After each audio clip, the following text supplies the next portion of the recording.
নমস্কার। আজকে সিংহ রাশিকে নিয়ে বলবো। সিংহ রাশির ক্ষেত্রে রাহুর যে নবাংশ পরিবর্তন, এতদিন তো মীন নবাংশে ছিল, এবার চলে আসবে কুম্ভ নবাংশ, অর্থাৎ শনি নবাংশে চলে আসবে। এই 25শে জানুয়ারি থেকে একদম 28শে মার্চ পর্যন্ত অবস্থান করবে। তো কীরকম প্রভাব পড়বে এই বৃশ্চিক রাশির ক্ষেত্রে? বৃশ্চিক রাশির ক্ষেত্রে রাহু তো অবস্থান করছে চতুর্থ ঘরে। কীরকম প্রভাব থাকবে, কোন দিক থেকে লাভ, কোন দিক থেকে বিশেষ সাবধান, সমস্ত কিছু আজকের ভিডিওতে তুলে ধরবো। তো যাই হোক, অনুষ্ঠানটি শুরু করার আগে সবার প্রথম বলি, যেটা গ্রহের গোচর এবং চন্দ্ররাশি অনুসারে বলা হচ্ছে, কারো কোনো রকম ব্যক্তিগত কুষ্টি ধরে আলোচনা নয়। এবং তার সাথে বলবো, যদি অনুষ্ঠানটি ভালো লাগে তাহলে লাইক, শেয়ার, কমেন্ট অবশ্যই করবেন। তো যাই হোক, রাহুর যে অবস্থান চতুর্থ ঘরে এবং নিজের নক্ষত্রে অবস্থান করছে রাহু, শতবিশা নক্ষত্রে। এবং এতদিন ছিল হচ্ছে মীন নবাংশে, বা নবাংশ পরিবর্তন হচ্ছে শনি নবাংশে চলে আসছে। রাহু তো একটি ছায়াগ্রহ, তো ছায়াগ্রহ সবসময় যে রাশিতে অবস্থান করে সেই রাশির অধিপতিকে প্রভাবিত করে, যে নক্ষত্রে থাকবে সেই নক্ষত্রের অধিপতিকে প্রভাবিত করে, তারপরে যে গ্রহের সাথে অবস্থান করবে সেই গ্রহকে প্রভাবিত করবে। এটা হচ্ছে ছায়াগ্রহের নিয়ম। তো এখন রাহু অবস্থান করছে কুম্ভ রাশিতে, যেটা চতুর্থ ঘর। তো চতুর্থ ঘরে অবস্থান করা মানে এখানে তো শনির বলে বৃদ্ধি করে দিচ্ছে, এবং নিজের নক্ষত্রে অবস্থান করছে, নিজেও বলবান হচ্ছে। তার সাথে আবার নবাংশটাও পেয়ে গেল এবার শনির নবাংশ। তাহলে নিজেও যেরকম বলবান হবে, সেরকম কিন্তু শনিকেও বলবান করে দিচ্ছে এই সময়কালে। এই দুটি গ্রহই কিন্তু চরম ভালো একটা বলবান অবস্থায় থাকছে। এবার শনি শনি অবস্থান করছে এই বৃশ্চিক রাশির ক্ষেত্রে পঞ্চম ঘরে, যেটা হচ্ছে মীন রাশিতে। মীন রাশিতে শনি অবস্থান করছে। শনি আবার নিজের নক্ষত্র উত্তরা ভাদ্রপদে এসছে, এবং যে রাশিটি পাচ্ছে সেটা হচ্ছে মীন রাশি, অর্থাৎ দেবগুরু বৃহস্পতির রাশি। এবং দেবগুরু বৃহস্পতি আবার অবস্থান করছে অষ্টম ঘরে। অষ্টম ঘরে বকরি অবস্থায় থাকছে নিজেরই নক্ষত্র, সেটা হচ্ছে পুনর্বসু নক্ষত্র। তাহলে তিনটি গ্রহই কিন্তু বর্তমানে নিজের নক্ষত্র রয়েছে। এবং দেবগুরু বৃহস্পতির যে এবার দৃষ্টিগুলো পড়ছে, পঞ্চম দৃষ্টি পড়ছে একদম দ্বাদশ ঘরে।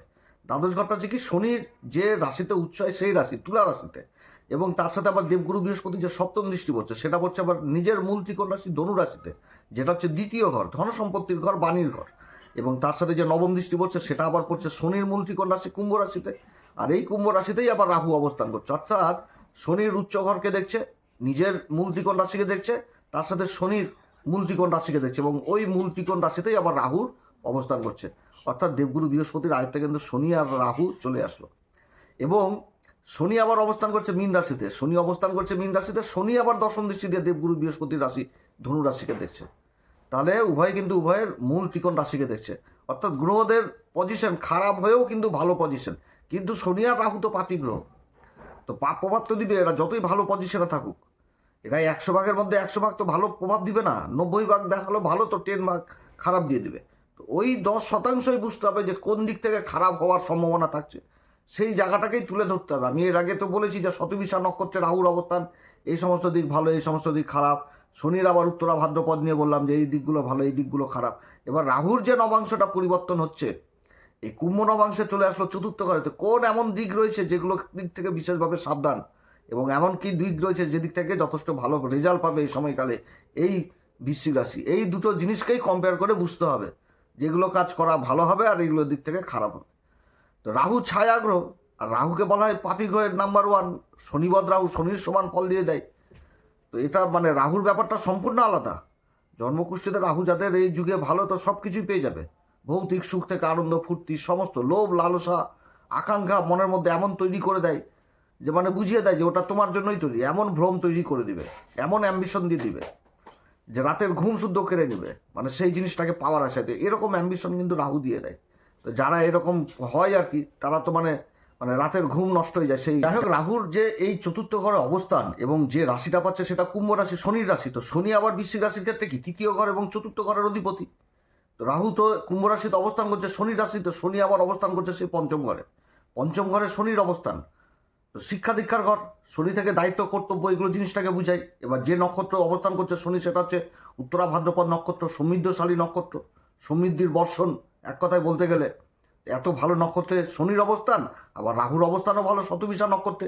হিলিং পাওয়ার, শিক্ষার জায়গাটা চরমভাবে উঠে আসছে। আবার দেবগুরু বৃহস্পতি অষ্টম ঘরে অবস্থান করছে। দেবগুরু বৃহস্পতি যে নক্ষত্রটা পাচ্ছে ওটাও বিভৎস অবস্থান, খুবই ভালো অবস্থান বৃশ্চিক রাশির ক্ষেত্রে। এবং দেবগুরু বৃহস্পতির দৃষ্টিই থাকছে এই রাহুর উপরে। তো এই সময়কালে শিক্ষার জায়গাটা খুব বিশেষভাবে খুব ভালো দেখাচ্ছে।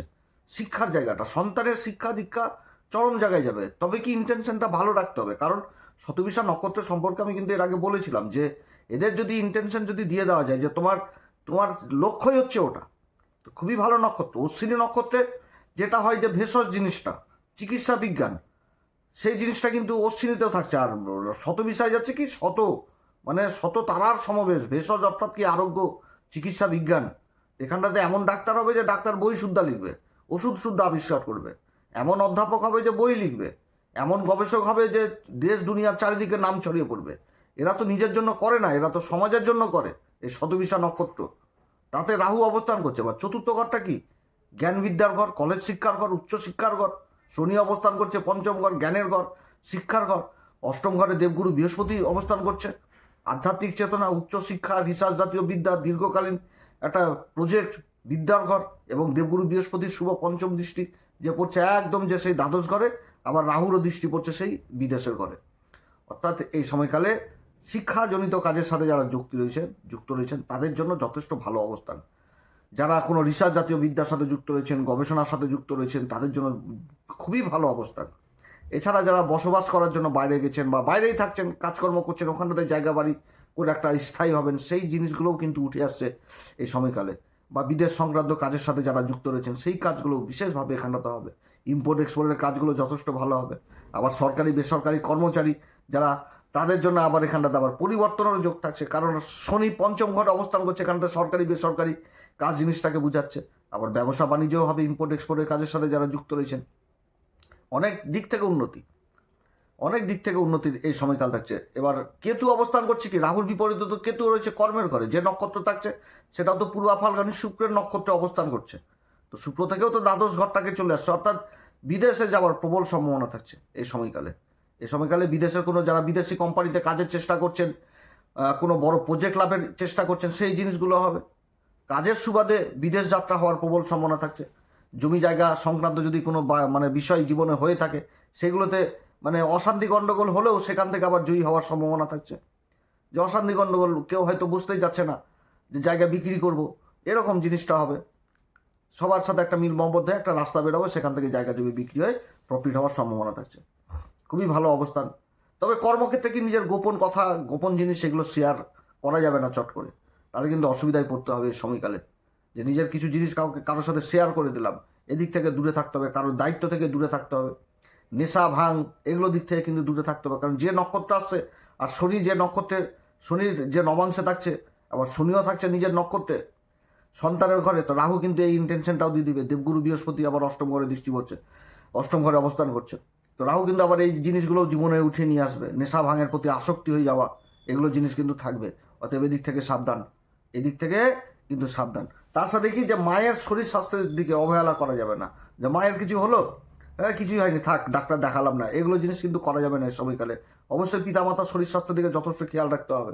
আর অত্যধিক মানসিক চাপ, টেনশন এগুলো নেওয়া যাবে না। টাইম টু টাইম নিজের শরীর স্বাস্থ্যের দিকে খেয়াল রাখতে হবে। ঘুম জিনিসটাকে নিয়ে আসতে হবে, তাতে কিন্তু অনিদ্রা হয়ে যাবে, ঘুমাতেই যাবে না, এরকম হয়ে যাবে, ঘুম আসবে না চট করে, যাদের রাহু খুব ডিস্টার্ব থাকবে এই সময়কালে। অতএব এদিক থেকে কিন্তু সাবধান।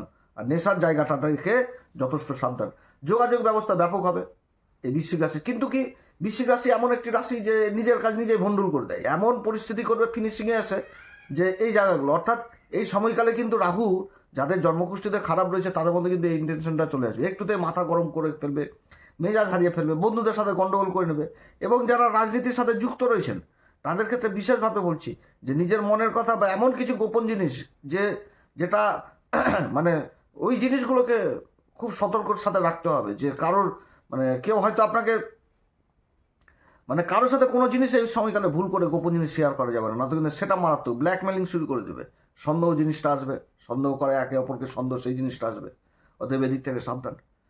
বিশেষ করে কর্মের জায়গাটাতে যে মুখের কথাতে কিছু বলে দিলাম ওটাকেই ধরে নেবে, আপনি তো বলেছিলেন, আপনার কথাতেই তো করেছি। এখানটাতে কাগজপত্রেরও বেশি গুরুত্ব দিতে হবে, কারণ শনি তৃতীয় ঘরের অধিপতি, তৃতীয় ঘর ডকুমেন্টেন্সির ঘর। আর শনি যেখানটাতে অবস্থান করছে এটা শিক্ষার ঘর।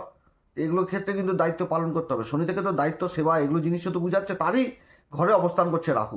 তো সেই ঘরকে তো পাওয়ারফুল করবে। আর শনি তো অবস্থান করছে যে নক্ষত্র, সেটা তো উত্তরা ভাদ্রপদ নক্ষত্র। তো বলছেই সবসময় যে তোমাকে হিসাব করে চলতে হবে, হিসাব বহির্ভূত হওয়া চলবে না। যা কাজ করতে হবে তোমাকে হিসাব, যেখানটাতে যেটা হিসাবের প্রয়োজন রয়েছে, যেখানটাতে কাগজের প্রয়োজন রয়েছে, সেখানটাতে কাগজ তুমি ব্যবহারই করলে না, তো তোমাকে তো বিপদে পড়তেই হবে।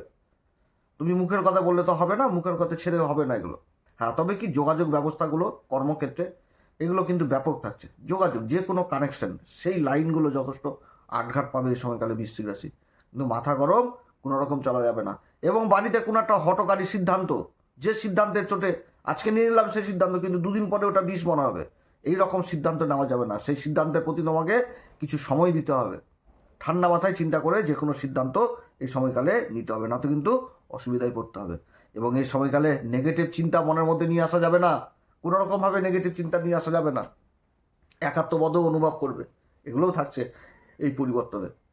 কারণ কি, শতবিশা নক্ষত্র এদের ইন্টেনশনটা কি, যে মানে পড়ে গেছে তো চতুর্থ ঘরে, তো চতুর্থ ঘরে বন্ধু বান্ধবের সঙ্গ, কেউ কিছু বললো, বন্ধু বান্ধবের মধ্যে কেউ কিছু টন্টিং করে দিল, তো সেটাকে মনের মধ্যে প্যাচ করে রেখে দেবে মাসের পর মাস। এগুলো জিনিস কিন্তু করা যাবে না রাহুর এই নক্ষত্রে থাকাকালীন। তবে রাহুর এই শতবিশা নক্ষত্রে কুম্ভ রাশি এবং কুম্ভ নবাংশ যেটা পাচ্ছে, এটাতে সেই পাওয়ারটা থাকে। এদের সাথে যারা মিশে তারাও কিন্তু একটা ভালো সঙ্গ পেয়ে যায়। কিন্তু এদের দোষটা কোথায়, যে এরা মানে যদি খারাপ দিশাতে খারাপ সঙ্গ পেয়ে যায় জীবনে, তাহলে নেশার প্রতি আসক্ত হয়ে যায়, সেইখান থেকে আবার ফিরে আসতে এদের খুব কষ্টকর হয়।